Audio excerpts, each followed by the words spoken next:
few things of everyone as they come to ask the questions. If you could please just introduce yourself so we know who you are. And then we're asking people to limit themselves to 2 minutes so that we can have as many folks have the opportunity to answer questions. We're not going to be super strict on that, but just Sure. My name is Brett Washington. I live in St. Louis City, and I have. It's on for the TV. It's not going to project into the room. I'm sorry. I'll project louder. I'm sorry.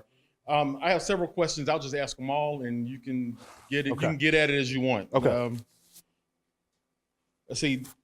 When you mentioned the despairing services for different departments or different neighborhoods, I was curious as to why the school districts was not addressed, and I would love to hear how you're going to deal with that, or why you would choose not to. And you said the population for St. Louis City was dropping. I was aware of that, but I was not aware of the St. Louis County's population dropping. Do you know where they're going? And why can't the completely absorb the small municipalities in St. Louis County? And what happens to government jobs, specifically, like, say, for the water department? St. Louis City has their own water department. St. Louis County has a contract that junk out to somebody else. St. Louis City Water is union. That company isn't. I mean, how are you going to deal with those different things? And the fact that you're not going to address the fire departments, I mean, that's my biggest problem is, like, why are you not addressing some things? And if you're not going to deal with them immediately, I can deal with that as long as you have it in the plan to deal with them. Because if it's not written into the plan, I can imagine 5 years from now and it'd be like, oh, we're going to address this? Oh, well, it's kind of late to get involved in that now. That's my only issue. Sure. So before you head off, I want to make sure I got, you're asking why education is not a part of this. Absolutely. I know you asked about the water department. Yeah, no, that's the water department is just an example, but just the different government jobs, such as, I mean, because I know when companies merger, sure. I mean, I'm part of a company that did that. When you have merger, you have duplicate jobs. Some jobs don't make it. So about jobs, fire department, well, then I think there was one that I'm missing as well. And the small municipalities. Yes. So I'll try and go in order. So first on education, as I mentioned during the presentation, when our organization was set up, we were set up to look at municipal level services. Municipalities and school districts provide different services in our different political subdivisions in Missouri.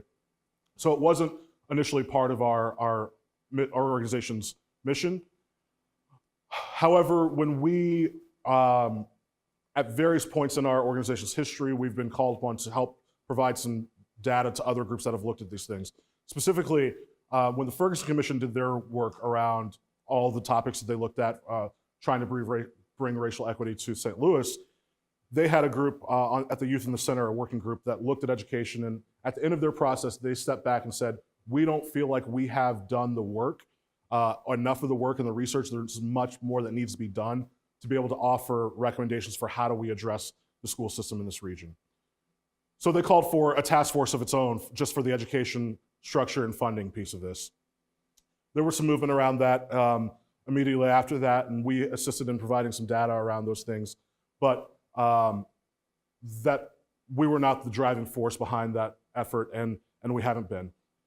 When our task force was formed, those task force members again wanted to revisit, well, what is the role of this organization in the education space and how do we affect that?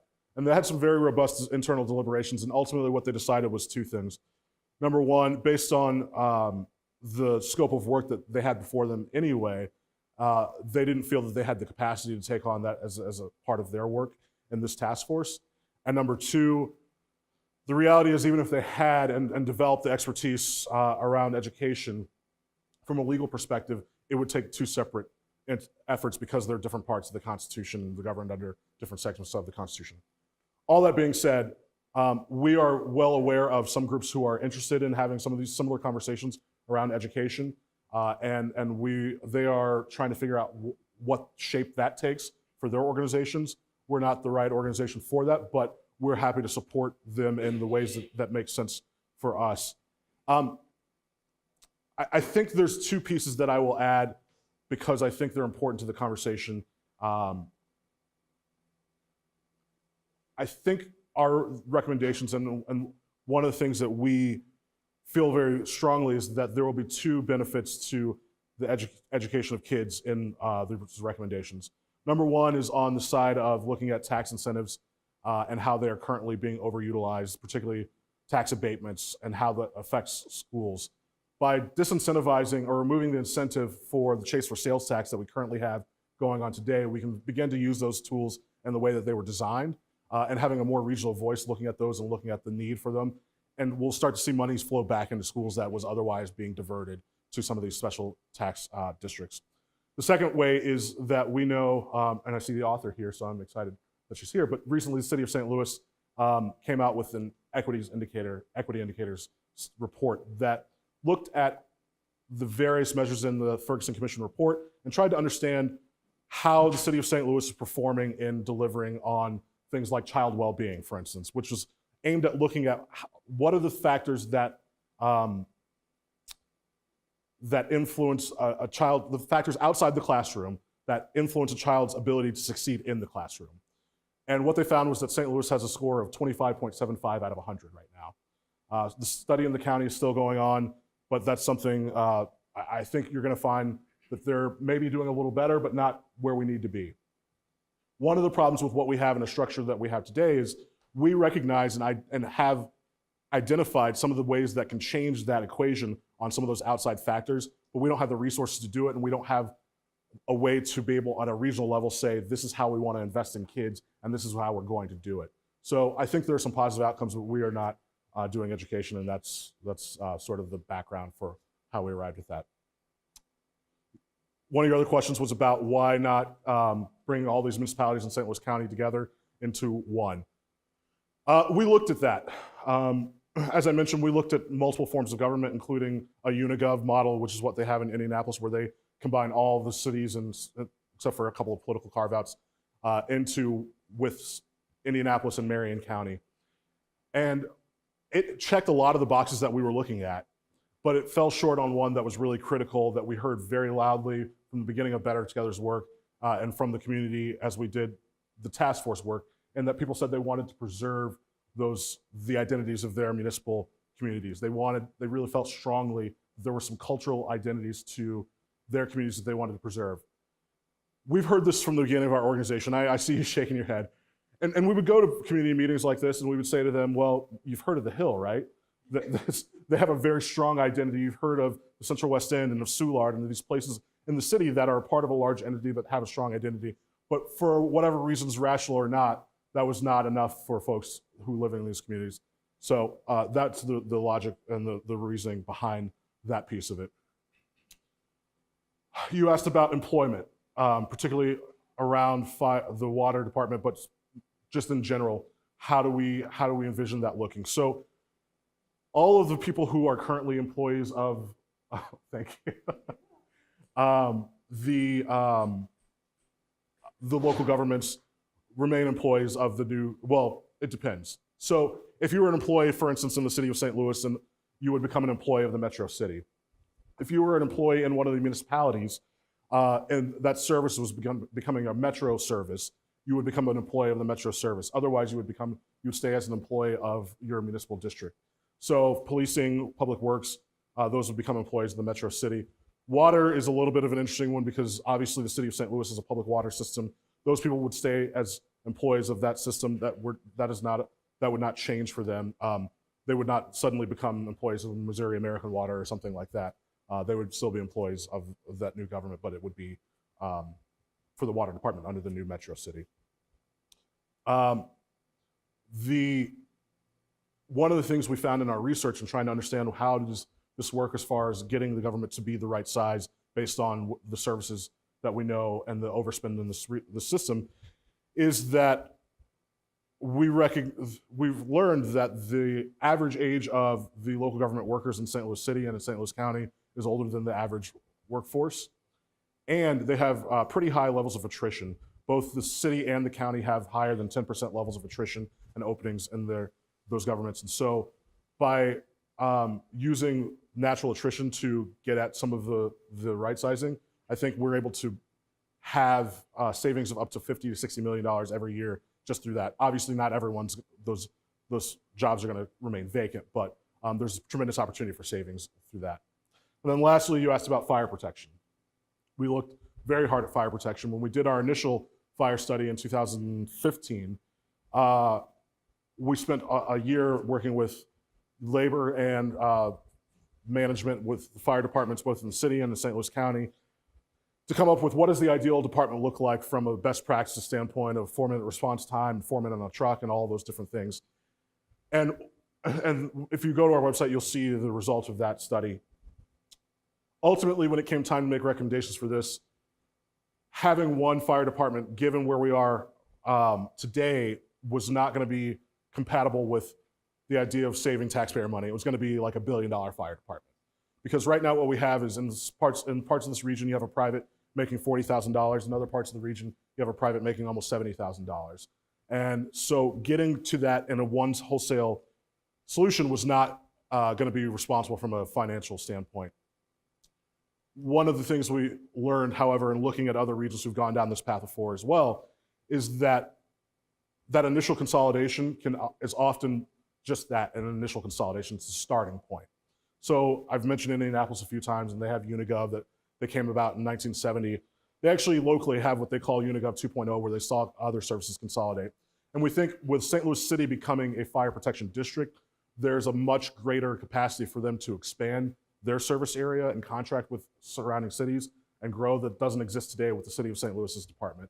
And I think we'll see, because from my understanding from folks within that community, professionals within the fire protection community, there's a strong desire for them to consolidate, but the math just didn't work out for this first go round. So it was a lot, but I want to make sure I'm getting, yes sir, I see folks lined up in the back for their additional questions. If you want to come forward. I have a question about the amendment itself. The amendment is 25 pages long.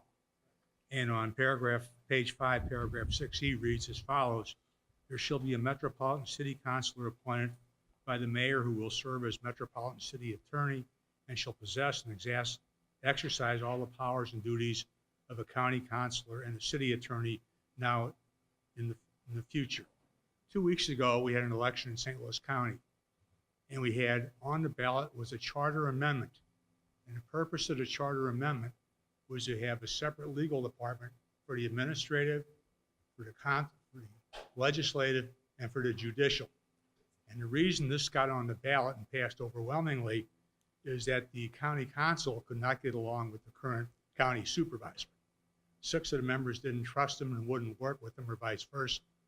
So my question to you is, the same county councilor will be the new, same county supervisor will be the new mayor. My question is this: are you going to amend the charter amendment again to have three legal departments, one for judicial, one for administrative, and one for legislative? No is the first answer. Okay. But I had to look at that because I know what you're talking about, but I don't remember the specifics of that particular proposal. But I do want to clarify that the county executive is actually going to be the co-mayor with the mayor during the transition process. So for 2 years, and then in November 2022, we'll elect a new county or new metro mayor to lead the new government. And that doesn't change from what the amendment language originally was. Initially, the county executive was going to be the metro mayor. We heard from folks that they wanted to have an election before November 2024 for that important position, and so we've made that change. But I don't anticipate the amendment changing further. I also want to clarify that I, as an employee of Better Together, am not actually involved in that process. The amendment was submitted by Unite STL, which is a campaign committee, but that's just my legal disclaimer. Maybe there's one other question. You probably can't answer this one either. The previous paragraph said that after this takes effect, the county prosecutor will be the prosecutor for the entire area. Why wouldn't you have a transition prosecuting attorney? I'm sorry, the prosecuting attorney for the county would be the prosecuting attorney for the entire region. Why wouldn't you have a transition prosecuting attorney, just like they have a transition mayor for the first 2 years? I would have to look at that language specifically, but my understanding is actually that during that 2-year transition, both the prosecuting attorney in the county and the circuit attorney in the city would continue to serve in their roles, and then in November of 2022, a new prosecutor for the region would be elected. Thank you.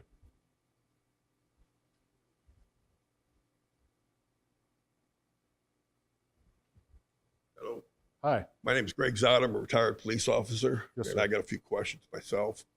Are you planning on combining all the municipal police departments? Yes, sir.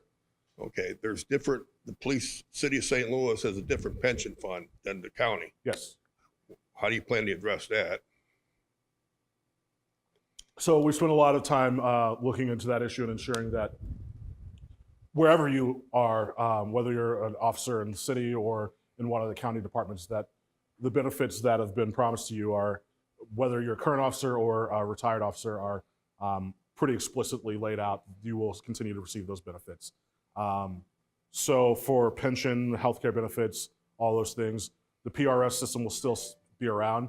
It's actually one of the changes that we made in the most recent filing of, or that United STL made in the most recent filing of the amendment, was that making some changes, tweaks that we heard from the police community specifically about having language that was explicit, that Chapter 86, I think, I don't remember the specific statute, the chapter, but that is a part of this amendment to ensure that those benefits that have been promised to employees remain with employees. What about for new hires? So for new hires, that'll be up to the new government to determine how they want to handle the benefits, pension and otherwise, for those new hires at that point moving forward. But it's not going to affect anybody who's currently in the system. They'll continue to receive the benefits that they've been promised. And the money to pay for that is also assured as part of it. And I see you want to go down to just one prosecutor. They can't handle the caseload right now. So why do you think the only one prosecutor for this whole region would be able to take care of that? Well, actually, I think one of the things that we recognize, and as we talk to judges and attorneys working in that structure, is that there's a real imbalance of the caseload between the city and the county, and our resources are not being efficiently utilized on that front. And that's part of the issue, is my understanding. And the other thing is you mentioned about unjust. Were you making a derogatory remark about the police force in this city region, or what? No, sir, I was not. Was that a mention about the Ferguson report, or what? Well, I think one of the things that you'll see in our findings from our study on policing, and we worked with the Police Executive Research Forum out of DC, who are experts in this work, is that when you have a landscape of 55 police departments at the time, 75% of them were not accredited.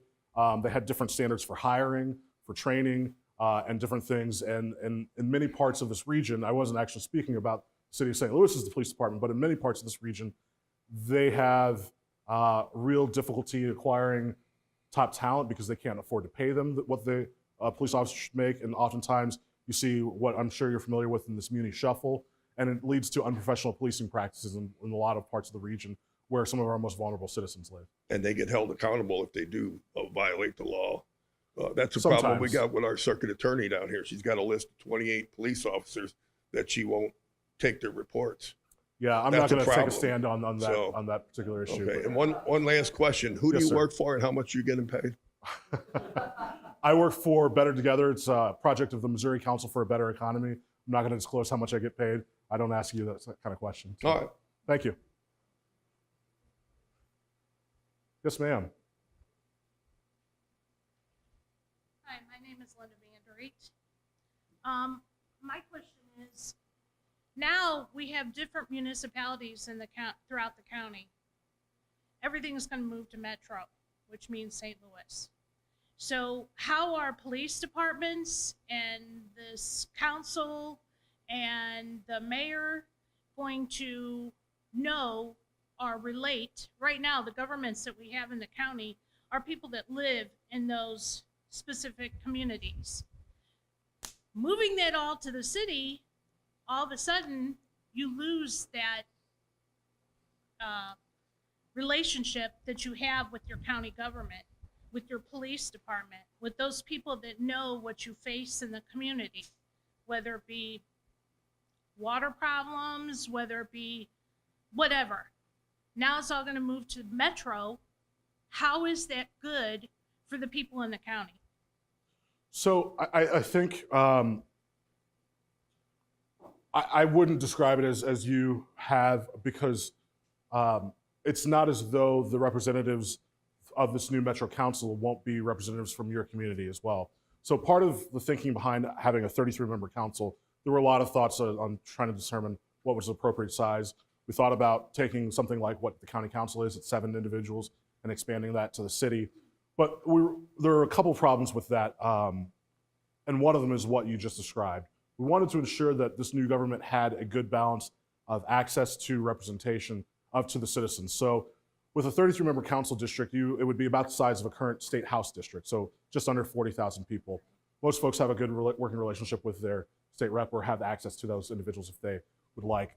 Those folks are still elected from districts that are drawn and from your community. And so it's not as though we're just going to pick 33 folks in the city of St. Louis or in any other part of the region to govern this new entity. So there's still a strong voice in that structure to make sure that citizens are heard. The other part that we really strongly recommend, ultimately it'll be up to the Metro Council for how they determine the staffing level, but that we have more professional staff for that body.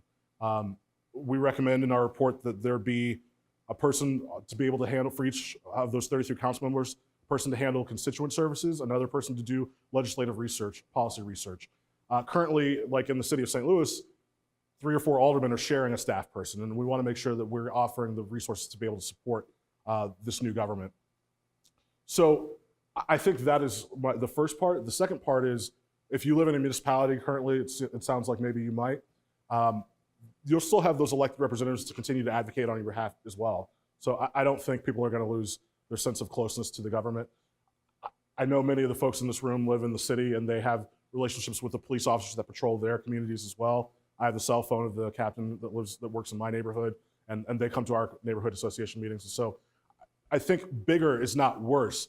Community policing, it still has to be a critical part of policing wherever we are. And I think we, as citizens, should continue to demand that in a new government. The group that did all the studies, who were they made up of?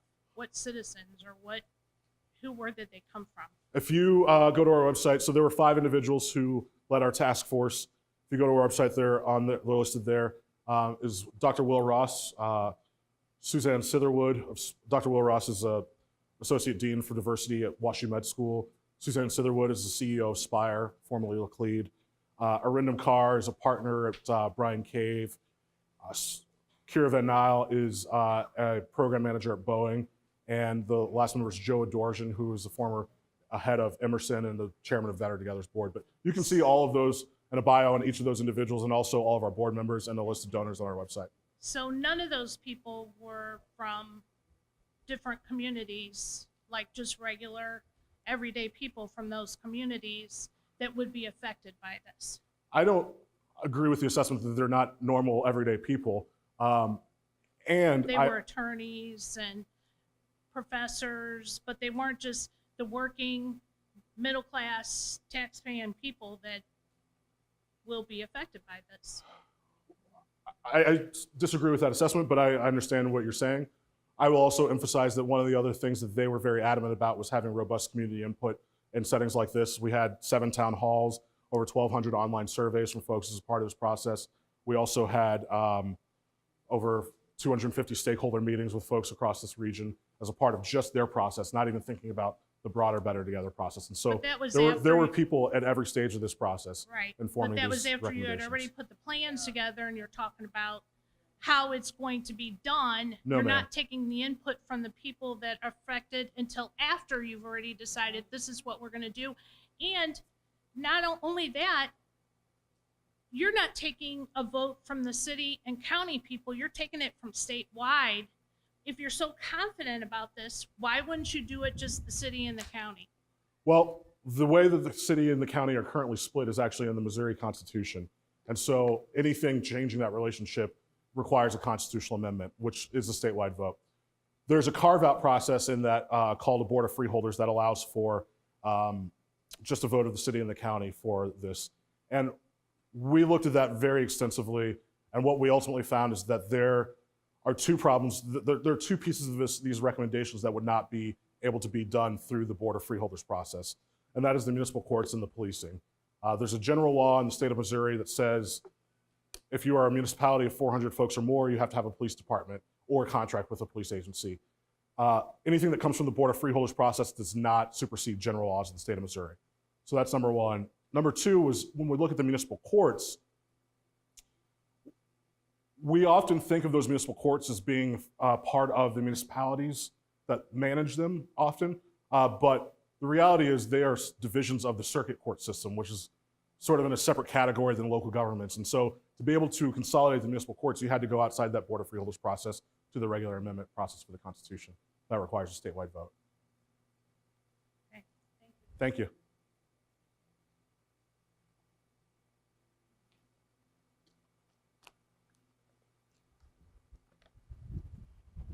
Hi, my name is Daniel Sesh. I am a resident of the city of St. Louis.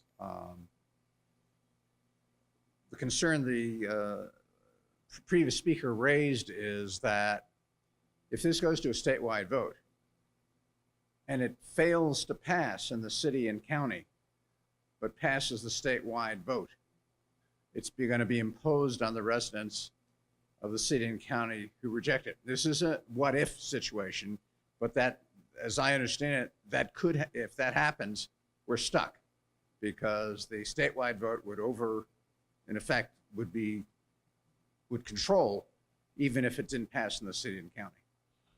That is essentially correct. But I will tell you that we feel very strongly that this will pass in both St. Louis City and St. Louis County. And the organizations, both Better Together and in Unite STL, are dedicating tremendous resources to ensuring that the residents locally understand what is before them and are supportive. All right, next comment or question is, I know TIFs do some property tax abatement as well as sales tax and so forth and so on. But there's an incredible amount of property tax abatement that's not connected to TIFs, to individual projects. Doesn't sound like this addresses that at all. Well, it does insofar as it changes how those projects are thought about, from being at a local, individual, municipal level to being considered by a regional body. The Metro Council is ultimately where that authority lies for those kinds of tax abatements. Okay, so some municipality can't grant a tax abatement to, for new development in that municipality. It has to, by themselves, it would have to be approved by the Metro Council. So the way it works on zoning and these kinds of things is that for any municipality that would be a municipal district, they would serve essentially as the planning commission and make a recommendation to the Metro Council. The Metro Council would then have to either adopt or reject that. And whatever the threshold is for that will be determined by the Metro Council. So it could be a simple majority, it could be 2/3 majority to override that decision, but yes, that's correct. Quick question. They talk about the municipalities and St. Louis City paying off their own debt. St. Louis County isn't mentioned. Does that mean St. Louis County doesn't have any debts? No, it does, but it's also part of the same system.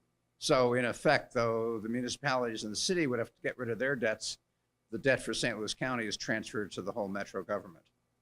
I don't believe that's correct, but I will look into that. All right. And actually, I'm going to ask one of my colleagues to follow up with you because I don't believe that's correct, but I don't want to tell you the wrong thing. And one of the last concerns that I have, and is I haven't double checked this, but I'm understanding that 2 of the 3 consolidated governments have some sort of earnings or income tax, local income tax.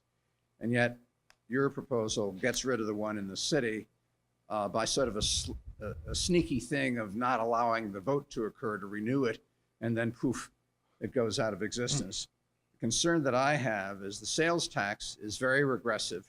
In other words, low income and middle income people tend to pay more of their income in sales tax than upper income people, who tend not to buy as many goods and services compared to their income. Oh, they actually buy services, but those are untaxed.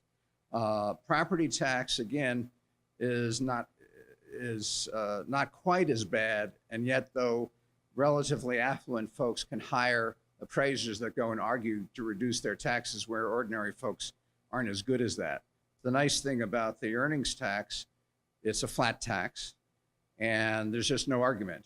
So my concern is that I'm not suggesting the county would want to adopt, or that an earnings tax would have to go out to the county, but I think the city ought to have the option to keep its earnings tax, and if it's making too much money, for instance, they're not supporting the police department, could write into the constitutional amendment or whatever it is, that the city would then have to decide how it wants to reduce taxes so it ends up with the right amount of money. The city might decide, let's leave the earnings tax the way it is, but maybe we can we'll have excess money, cut the property tax in half. And so the city, I think, should have that option, as opposed to Mr. Sinkfield, who hates income taxes, sort of pulling a fast one and getting rid of it in the city. Sure. Well, first let me clarify that Rex Sinkfield did not write any part of this proposal, but he's a donor. I'm not saying he's not supportive of no the influence? project. Not to my knowledge. Okay, go ahead. He was not in any of our meetings. He's not on our board, but that's beside the point to your question. So we looked at the earnings tax and what to do about that, and one of the things we recognize is a few things. Absolutely what you said at the beginning, that many other major cities have similar income taxes for their regions. But where we are today is we have this tax in just the city of St. Louis, which I think most of us would agree makes it difficult to attract the kind of investment that we know needs to be attracted to that portion of the region. So if we're setting up a new government, there's sort of three options to do. One of them is continuing that earnings tax and continuing to allow that to potentially be put us at a competitive disadvantage versus the rest of the region, and sort of undermining some of the core purposes of considering restructuring our government. So that was an option on the table. Number two would be to potentially expand that tax to the rest of St. Louis County, so it is on a more equal footing across the region. Politically, it's a non-starter, and I think most of us recognize that. For whatever reasons, it's not a popular tax in St. Louis County, and there was no way for that to be a part of this. So the third option would be to allow what this current statute exists for the earnings tax to phase out over 10 years, and that's where it ended up being.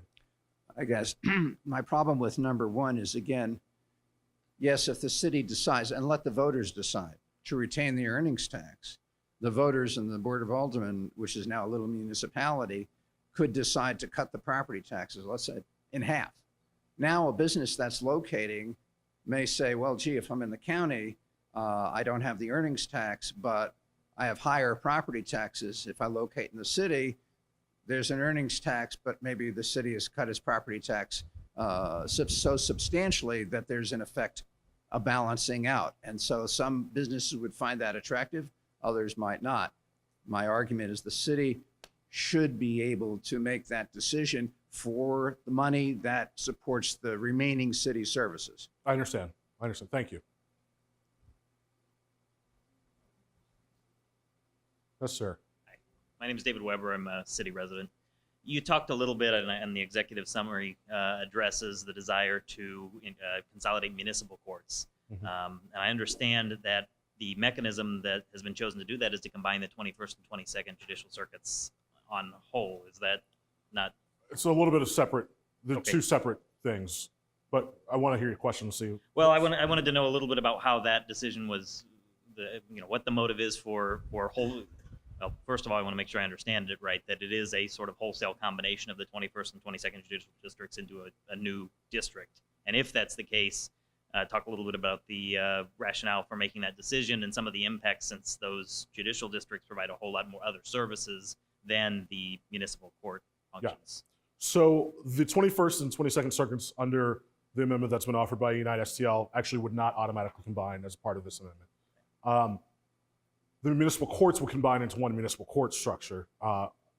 And so the way that the circuit courts are addressed is that we think from the legal community and a number of different players looking at that, there's a desire from them to see those circuits come together. But there's already a formal process for examining how those circuits are structured, whether it be adding a new circuit or combining circuits. I think it's called the judicial review. I can't remember the specific term. I always forget it. So actually, our recommendations just call for that body to come together to examine it and make a further take action. And we think it would be a positive thing to do so, but this amendment doesn't actually do that. So then I clearly didn't get quite the right picture from reading the executive summary. Can you talk about what the effect of a yes vote would be on, what's the immediate effect as contemplated by the amendments? On the courts, or Correct, yes. on the circuit court, or The circuit courts. The immediate effect is there would be no immediate change in the circuit courts.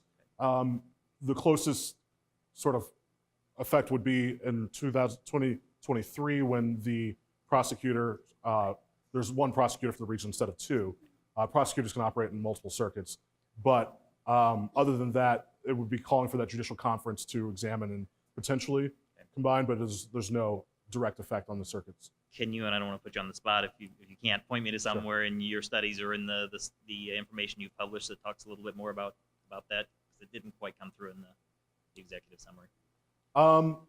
I would encourage you, I would start looking at the our full report. There's a little bit more information on there, but my colleague is, yeah, I think one of my colleagues can follow up with you as well, because there may not be as much on our website about that, but I think we can get you some resources. Cool, thanks. Great, thank you.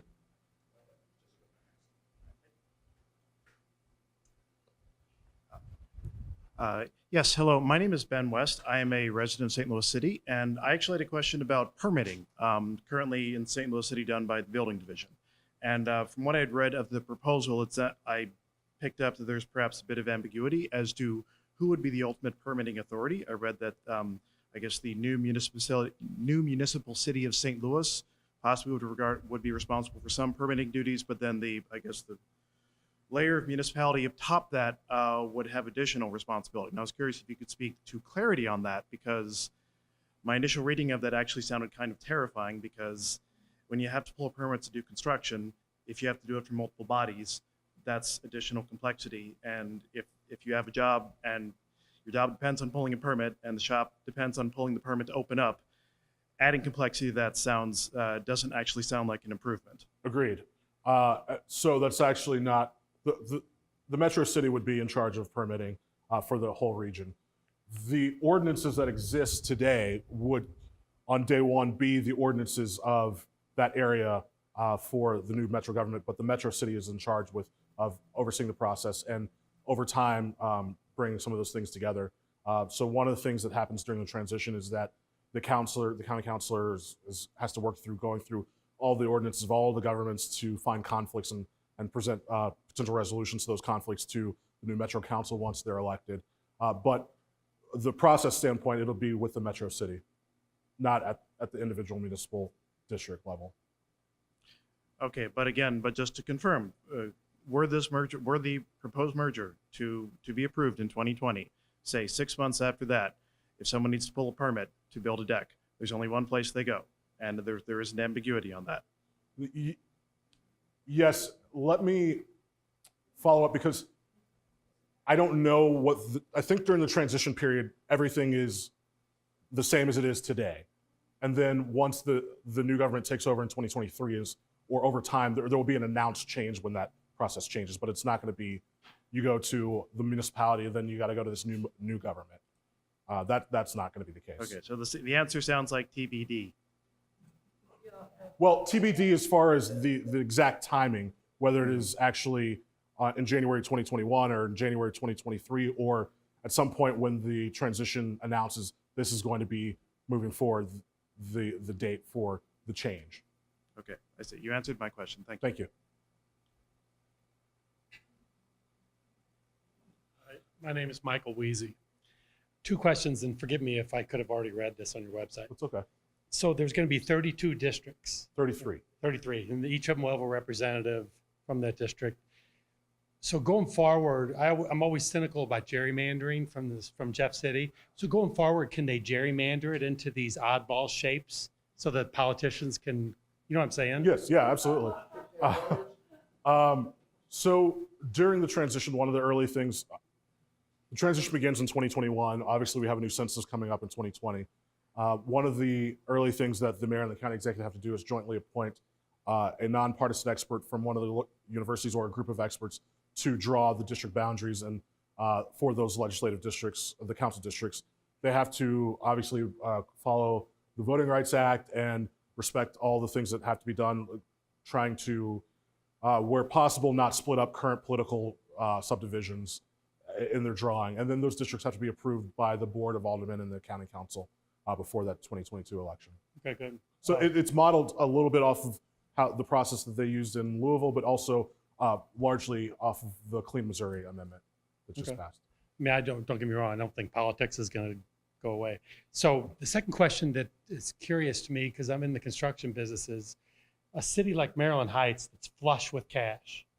You know, these companies moved into Westport, and Maryland Heights gave them this big chunk of money because they just happen to win the gambling casino lottery with the state of Missouri.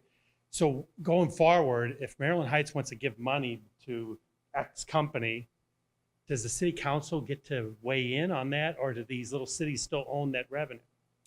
So I guess it depends on what scenario you're thinking about. In general, the answer is no. You know, casinos are not a municipal district service, and so But they get the real estate revenue from being in their city, for the property and tax, that money that piece of flows property through, tax, right? yes, And it but goes to their schools. the other taxes, yeah, it doesn't. Well, yeah, schools That's are a little bit they only different. picked that example because they got so much money. Right. So I guess I'm trying to make sure I understand your question then.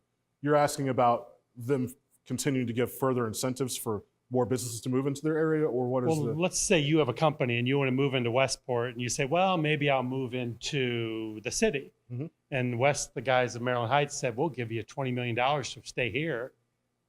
Did they, because that's the game we got now. Right. So The they city could, and the county compete with each so other Maryland instead Heights of, would have the ability to make a recommendation to do something like that, but Yeah. then ultimately it would be that regional metro council that has the oh, good. So you get the ability. everybody can weigh in. Correct.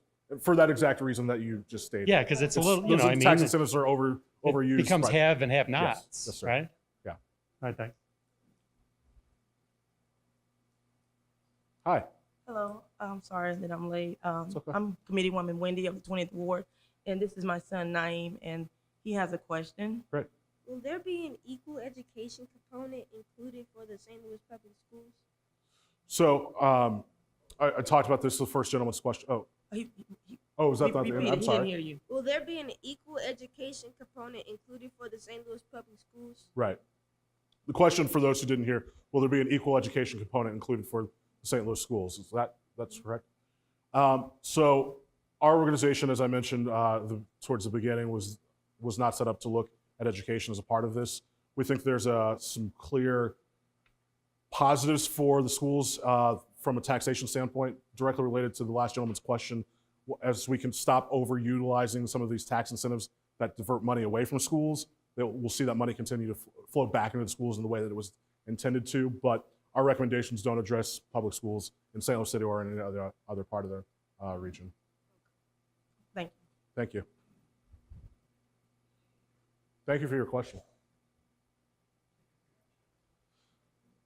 Hello, my name is Angelique Jones. I live in University City, and one of my concerns is if you take sources of revenue away from the individual municipalities that have current debt, particularly a bond that has defined repayment structure in place, Right. if their sources of income now become part of this greater metro area, yet that debt still resides within that municipality, what are our options? Our income is being shorted, but we have this legal obligation to repay this bond. Right. So that's a great question because it's one that we get pretty frequently.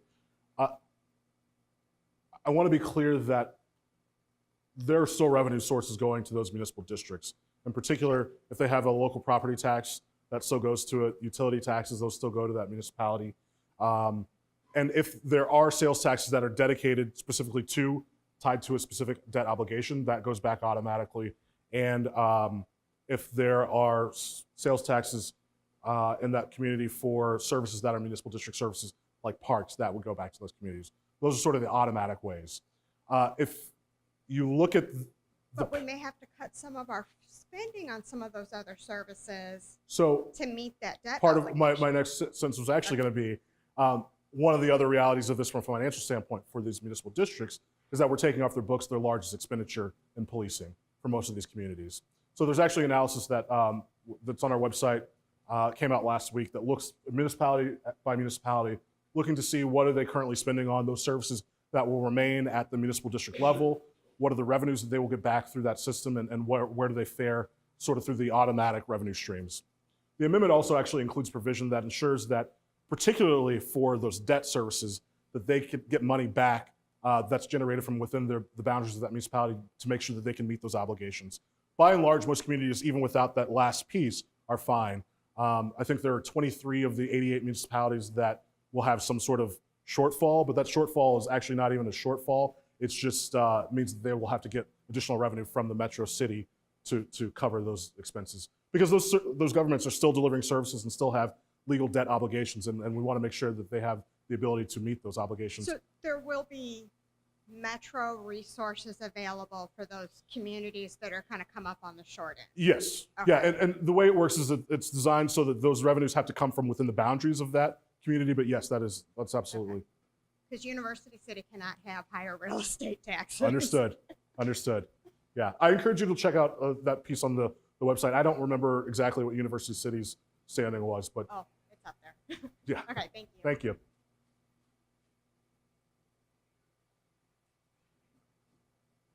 This will be weird talking into a mic that's not really a mic. I know. I'm sorry. We're just being nice to their request. And it's been a struggle to hear in the back. So my Oh. name is Steve Katsinas, and I am a resident of St. Louis City. And I basically have three questions. The first is, can you share any perspective or point of view from the Better Together organization that compares the efforts that are being done in this region to the efforts that were done, for example, in Indianapolis and Louisville and other major metropolitan areas where they were either viewed as a success or as a failure? And how are we learning to take advantage of that kind of stuff? The second thing is to then talk about some of the, what's the point of view or the reaction of Better Together to some of the more extreme reactions that have occurred in the region as a result of this being announced, like whatever municipality it was that was out in far West County that said they're going to secede from West County or whatever they were going to do, right? And another very extreme things that have happened, like initially that were obviously just reactions that were being done to this. And the third thing is to help everybody understand then it's a long time between now and November when the election would occur. What did you say, November 2020? Yes, sir. All right. So what overall is going to occur between now and November 2020 to continue to educate the public, deal with, concerns and, all of the things you have to do before you actually conduct a general election across the state? So to your first question, how is the experience that we are having locally compared to other regions, and what lessons can be learned from their experiences? I would say in some respects, as we talk to leaders in other places, it's eerily similar in some respects, as far as where a lot of the opposition has come from or the concerns that are raised as a part of this conversation. It's different in some very critical places because we've had the advantage of seeing them go through this process and trying to, as best we could, mitigate some of the problems that they had with their proposal or perceived problems that they had with their processes. We're also starting from a different place. St. Louis City being separate from St. Louis County is a very unique situation. The only major area like that outside of St. Louis is Baltimore. And then within St. Louis County, the level of fragmentation there is also fairly unique. So we're seeing similar things as far as the shape of the opposition and particularly the strong reaction or instinct to preserve the status quo from certain parts of our region. So I think that is, that's sort of the piece of your first question. The second question, as far as, the public reaction. I think we were not so naive as to think that these recommendations would be, we tried to be very intentional about including the community at every step of the process and ensuring these recommendations reflected sentiments that we've heard in the communities as a part of the recommendations, that they were very specific to what folks in St. Louis said they wanted. But we weren't naive enough to think that there would not be a pretty vocal backlash. I think, frankly, we were surprised at the level of vitriol at this early stage in the process from some parts of the region. But the reality is, this is a big change for our region. We think a positive one, and change is difficult in any setting. And so we have to do our work, and this speaks directly to your last question of educating people about the facts of what this is and what this isn't. And that looks like meetings like this. I mentioned this is number 7 of 8 of our initial round of town halls, but we've had speakers request to go to neighborhood associations, community groups, other civic groups. We've had over 114 requests, and we're going to be going to those kinds of groups on a regular basis. We have some fine folks in this room, organizers who are working on within our organization to help talk to people on a one-on-one basis, small group basis, to make sure that people have the facts and can have an informed conversation about this, so that we can get past some of the emotional pieces and really focus on what does this policy look like and what is it going to mean for my community and for the St. Louis community. And we think and have had positive experiences when that conversation is allowed to happen. And so that's what a lot of the next year and a half will look like. From the Unite STL, the campaign arm, will at some point, once the initiative petition process, there's a process laid out there where the state auditor issues a fiscal note and there's ballot language issued by the Secretary of State, and then there's a litigation period that will then begin collecting signatures, I think probably in the fall to winter. But our organization will continue to have the discussion about what this status quo is, so that people understand very clearly what we have and why we need change, making that case for change, and understanding then why this change can be helpful to our region in addressing the problems. The other piece I think that you'll see coming up pretty soon here is we are fully recognizing that what we have and what the recommendations from this task force are recommendations about a potential structure of government. And there has to be something that accompanies that structure in good policy to help fill in what that government structure does. We know that our structure doesn't allow us to have uniform good policy across the region in many ways right now. And so we're in the process of working with some community partners to build out a process to have some of those conversations about what does good policy look like from a housing perspective, and have some recommendations on the table for day one for those newly elected officials to say, this is what people said that they wanted from their government. This is how we're going to go about implementing those things. So that's what I think the next year and a half looks like for us. Yes, ma'am. Yes, hi. I'm Nan Sweet, and I live in the city. My question area mainly concerns the taxation arrangement. Do I understand that basically the property taxes will be devolve around the local municipal districts, and the sales tax will be the supportive tax for the metro city? Among others, but that's generally correct. What other taxes would be supporting the Okay, metro? so the question was, she said her understanding was that property tax will be going to support the local municipal districts, and sales tax will be the source for helping support that regional government. Is that correct? That's what I heard. Okay. And so the question is then, what are the other taxes that go to supporting that regional government? Yeah. So there's still a property tax for, as I'm sure you're familiar, when you look at your property tax bill, it's segmented into different pieces. There's the county portion for the city. There's the city portion for the city. There's, the Zoo Museum District and library. All those things are still going to exist. The county level tax for the city will go in half, but that county level tax will still go to support that regional government. Sales tax, there's still utility taxes for the city of St. Louis and St. Louis County, and all the other taxes that currently exist will be a part of that structure and go to supporting that regional metro government. It's actually easier to state what goes towards the municipal districts versus the others. So because it's more limited in that it's that local property tax only for those municipal districts. It is the utility taxes collected in those specific areas.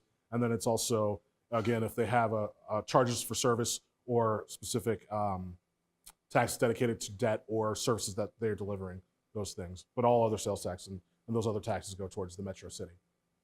But Metro City will be primarily drawing on sales taxes.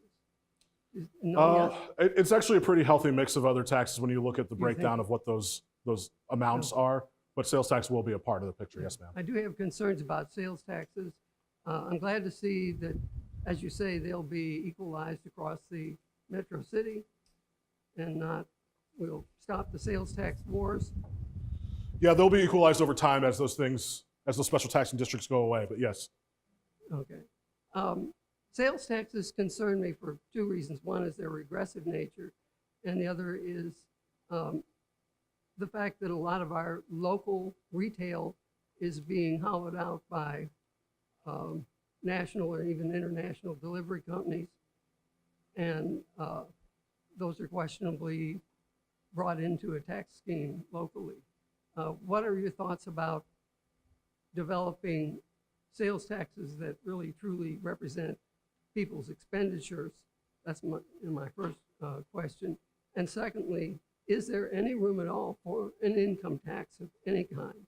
Or is, as was suggested, the so-called earnings tax that presently concerns the city of St. Louis going to be phased out and that's it?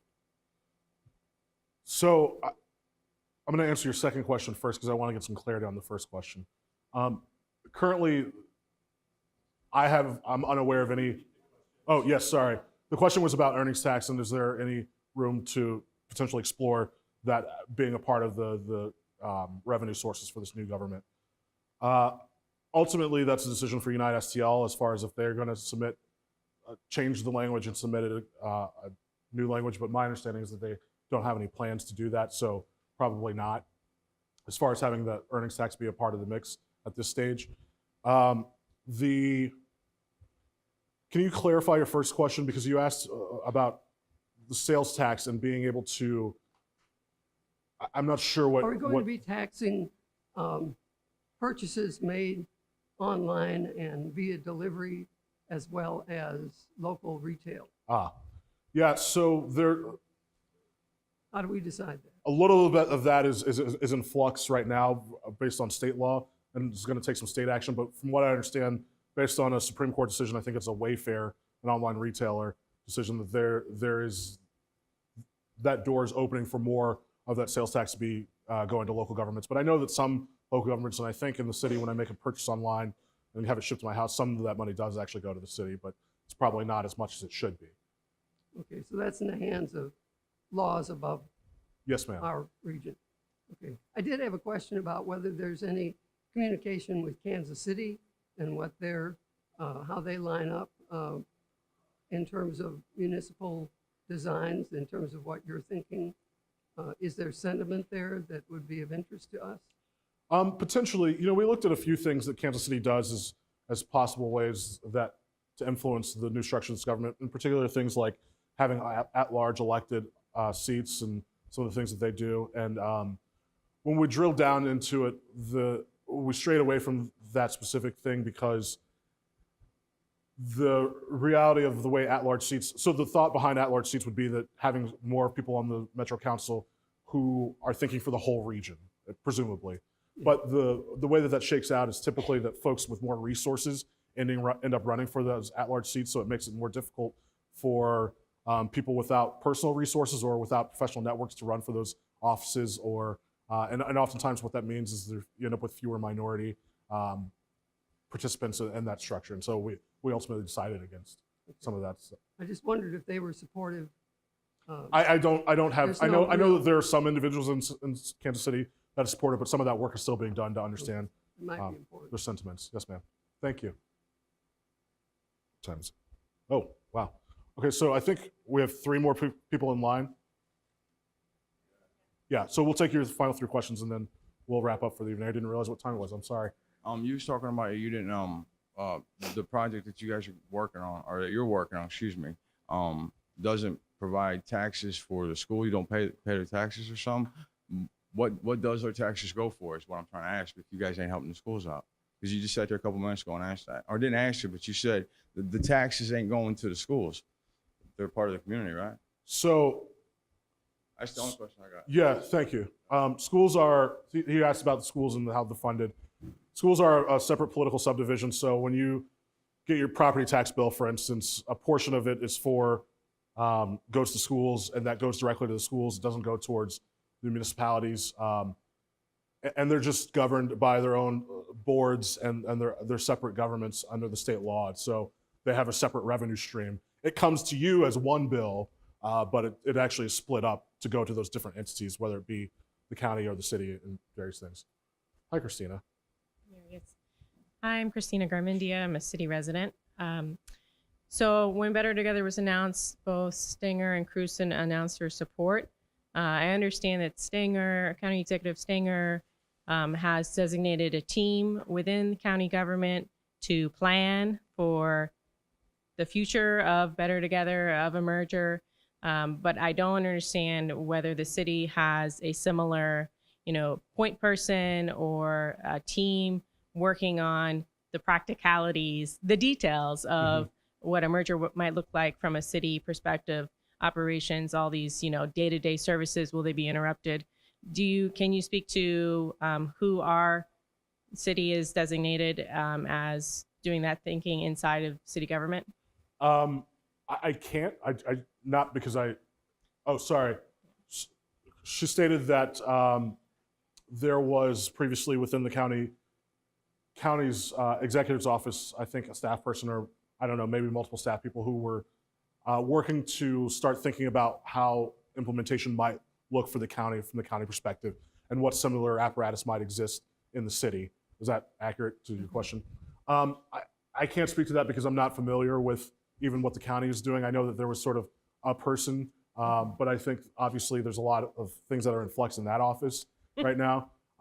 So I don't know the status of what their work might look like. And on the city side, I don't know that something similar has happened, but I'm confident that those thoughts have been occurring, and some of those conversations have taken place. And so I just don't know the answer to that at this point. Okay. Yeah. Thank you. Hi, I'm Marge Del Carlo from the city, and I want to thank you for your presentation and for all your hard work and service. This is real quick, and so we won't keep you.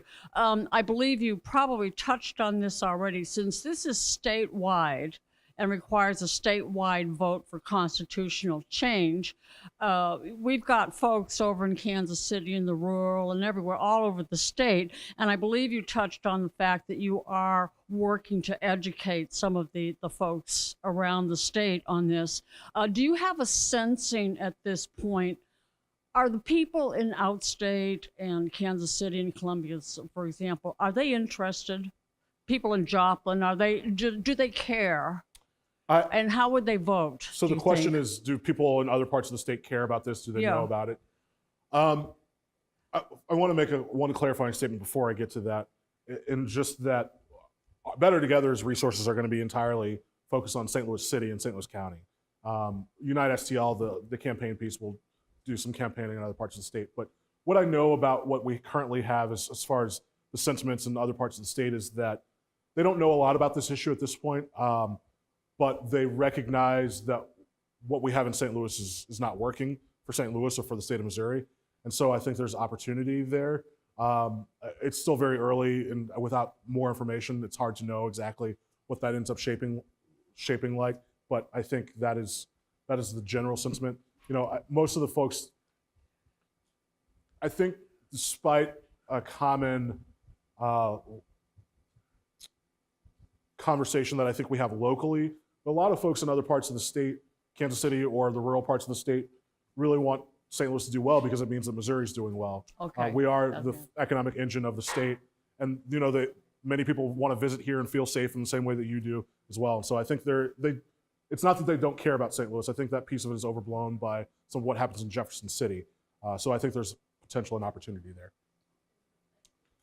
Okay, so that brings us to the end of our question and answer portion. I want to thank you all for taking the time out of your evening to come and learn about this. I'm going to stick around. My colleagues will raise their hands. Tina and Will are here, and Molly is up front as well. If you have additional questions, we'd be happy to talk to you. But I want to encourage you to do just one thing before you leave, is not let this conversation end here tonight. Obviously, the gentleman asked about what the next 18 months looks like. And from our perspective, it's very vitally important that this conversation is carried out in your other settings in your life, whether it's other community groups that you are a part of, whether it's your friend groups or your family members, because we recognize that information and data about the facts of what this is versus some of the myths out there are really critical to having this conversation in an informed way. However you personally feel about it, we want to make sure that we're putting the facts out there. If you have a debate this with anybody that's actually against this proposal, or are you just going to go around and put it out to these little groups at your little presentation that doesn't address any of the actual problems with the amendment? Because the amendment and your report are totally different. Okay, so there have actually been some debates already. There will probably continue to be other debates. Where have there been debates? The Post-Dispatch held one. They had a podcast. I was at a debate a couple of weeks ago at Progress 64 West. My colleague was there, had one earlier today. There have been multiple, but there will likely be more. But I want to encourage you all, if there are other groups that you would like to have learn about this work or have their questions answered, whether you think they're supportive or against, but they just want to hear from us and get the facts from our organization, we would welcome that opportunity. If you're leaving here tonight, you think you have another question you have, or you're still kind of wondering about something, I encourage you to go to our website, bettertogetherstl.com/ask. There's an opportunity there to ask us a question. We try and get back to you very quickly. And oftentimes we'll actually put the answer to that question on our frequently asked questions page because we know other people are likely having similar questions. So